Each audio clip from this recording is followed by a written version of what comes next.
कामचोर बहू। कांता बहन की दो बहुएं थी, बड़ी कल्पना और छोटी प्रिया। कल्पना का जैसा नाम वैसा ही काम। सारा दिन कल्पनाओं में रहती, ना कोई काम करती न कोई धाम। अरे कल्पना बहू, जरा अच्छी सी चटनी पीस दे, आज कुछ मजेदार खाने का मन है। पेट में जलन हो जाएगी माँ जी बुढ़ापे में, और वैसे भी मेरा काम करने का वक्त शाम का है, अब प्रिया को ही बोल दो। इतना कहकर कल्पना वहाँ से चली जाती है। कांता कल्पना के ऐसे रवैये से काफी परेशान रहती हैं। मैं बना देती हूँ माँ चटनी, ऐसा बोलकर प्रिया माँ को चटनी बनाकर प्लेट में खाने को देती है कि तभी वहाँ कल्पना आ जाती है। अरे वाह चटनी, जरा चख कर तो देखूं, बड़े दिन हो गए। अरे नहीं बहू, तू तो रहने ही दे चटनी खाना, पेट में जलन हो जाएगी।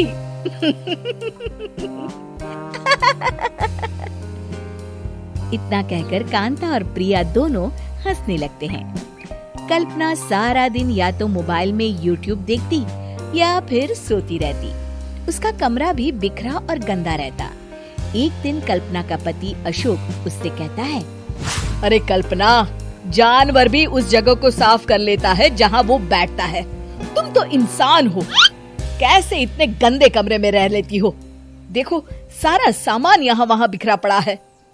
ज्यादा अपनी माँ का बोल ना बोलो। हाँ, कमरा तुम्हारा भी तो है, गंदा लग रहा है तो साफ कर लो। पता नहीं तुम्हारे साथ मैं कैसे जिंदगी बिताऊंगा। इतना कहकर अशोक वहाँ से चला जाता है। कल्पना बस खाना खाने कमरे से बाहर आती और फिर से कमरे में चली जाती। इससे कांता बहन काफी परेशान रहती। एक दिन प्रिया कांता से कहती है, माँ, मैं सारा दिन काम करके थक जाती हूँ, आप कल्पना दीदी से कहिए ना कि सुबह और शाम का काम बांट ले। मैं तो अब सिर्फ एक वक्त का ही काम करूँगी। हाँ। अरे तू वो भी ना करना, एक बहू तो कामचोर थी ही, दूसरी भी आ गई काम ना करने के बहाने लेकर। तभी वहाँ प्रिया का पति रमेश आ जाता है। माँ, मैं देख रहा हूँ भाभी कोई काम नहीं करती, प्रिया सारा दिन घर और रसोई का काम करती है, अब कुछ करो ना माँ। कांता मन में कुछ सोचती है और कल्पना के पास जाती है। कल्पना फोन पर मेकअप करना देख रही होती है। कल्पना, तुम सारा दिन बस मोबाइल देखती हो, घर का कोई काम भी कर लिया करो। प्रिया सारा दिन काम करके थक जाती है। आज से मैंने फैसला किया है, एक वक्त का काम तुम करोगी, सुबह का खाना तुम बनाओगी और रात का प्रिया। आप लोगों ने काम को हव्वा बना रखा है। अरे पता नहीं थोड़ा सा ज्यादा काम करने में आप लोग घबरा क्यों जाते हैं। और हाँ, बहुत ज्यादा प्रिया की तारीफ मत करिए मेरे सामने, बड़ी बहू तो मैं ही रहूंगी। मैं कुछ नहीं जानती, कल सुबह मुझे वक्त से खाना चाहिए, रसोई में आ जाना, वरना कल से तुझे खाना नहीं मिलेगा। अगली सुबह कल्पना रसोई में नहीं आती है। वो देर से सोकर उठती है और बाहर आकर कहती है, अरे भूख लगी है, आज खाने में क्या है? इतनी देर हो गई, आज किसी ने मुझे उठाया भी नहीं, पता नहीं कहाँ है सब। कल्पना को घर में कोई नहीं दिखता। वो रसोई की तरफ जाती है जहाँ बड़ा सा ताला लगा होता है। अरे रसोई में ताला? ओ, मैं तो भूल ही गई थी। माँ ने आज से सुबह का खाना मुझे बनाने को कहा था। हे भगवान, इतने लोगों का खाना बनाना क्या आसान है? तभी घर के सारे सदस्य बाहर से वापस आते हैं। वाह माँ जी, मजा आ गया छोले भटूरे खाकर। मेरे मुंह में तो अभी भी स्वाद आ रहा है। अरे कल्पना, तेरे भरोसे रहते तो हम तो भूखे ही रह जाते।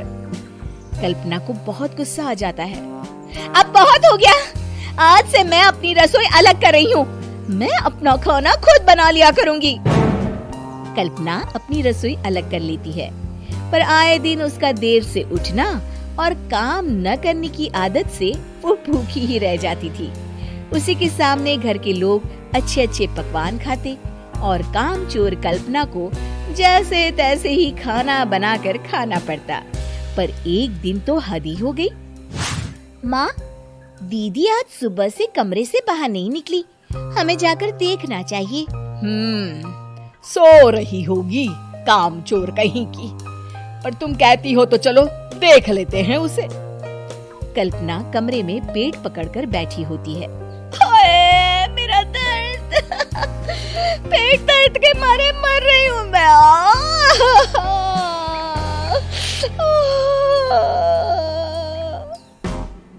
अरे दीदी, क्या हुआ? पेट में दर्द क्यों हो रहा है? डॉक्टर को दिखाया आपने? माँ, कल्पना खड़ी होती है और माँ जी के पास आती है। मुझे माफ कर दीजिए, अब से मैं सारे काम में मदद करूंगी, कभी आलस और काम चोरी नहीं करूंगी। हाँ, वो तो ठीक है, लेकिन अचानक क्या हो गया जो तू काम करने को तैयार हो गई? कामचोर कल्पना। माँ, लगातार बासी और उल्टा पुल्टा खाना खाने के कारण मेरे पेट में इन्फेक्शन हो गया है। काम न करना पड़े इसलिए मैं 2 दिन का खाना एक दिन ही बना लेती थी। बासी और खराब खाना खाने के कारण लेने के देने पड़ गए। पेट में दर्द हो रहा है। चलो अच्छा हुआ, देर आए दुरुस्त आए।